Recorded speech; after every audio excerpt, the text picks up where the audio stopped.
స్వామి ఆనాడు ఒక వరవడిగా కూర్చున్నా తల్లి స్వామి నేను శివరామలింగమ్మ అనే పుణ్య దంపతులు నా కొండకు వచ్చి ఉన్నారు. స్వామి వారి గర్భాన్ని జన్మిస్తావా తల్లి? తండ్రి శ్రీనివాస నీ అనుగ్రహం ఉండాలి కానీ ఈ భూలోకం ముందు ఎక్కడ జన్మించమంటే అక్కడ సంతోషంగా జన్మిస్తాను స్వామి.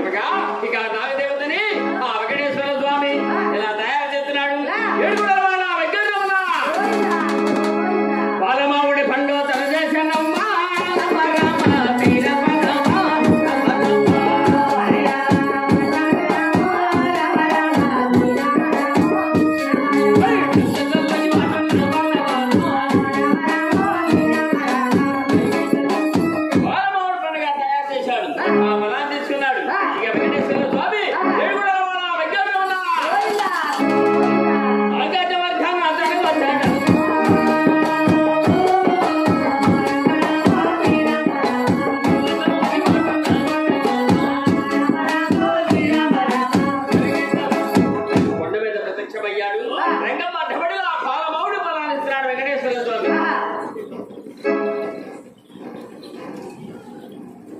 మరి ఆనాడు సాక్షాత్తు శ్రీ వెంకటేశ్వర స్వామి పద్మనాభరంగమ్మకి ఒక పాలమావిడి ఫలాన్ని సంతాన రూపంలో ప్రసాదించడం జరిగింది.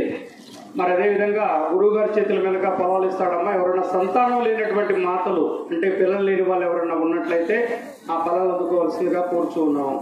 ఎవరైనా చెప్పారా మా పెద్దమ్మ? ఎవరైనా చెప్పారా మీకు? ఎవరు చెప్పలేదు కదా? ఎవరు లేరు. ఎవరైనా ఉంటే రండమ్మా. ఫలాలు అందుకోవాలనుకున్న వాళ్ళు ఎవరన్నా ఉంటే తెలియక ఉండవచ్చు. ఇక్కడ మనం పెట్టేటటువంటి ఖర్చు అంటూ ఏముండదమ్మా.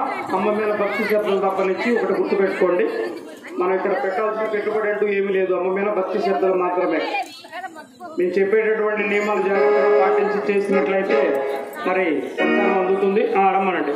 అక్కడ పసుపు కుంకుమ ప్లేట్లను అక్కడ ఉన్న ఫలాలు తీసుకురండి. నిమ్మకాయలు, పూలు, ఫలాలు తీసుకురండి.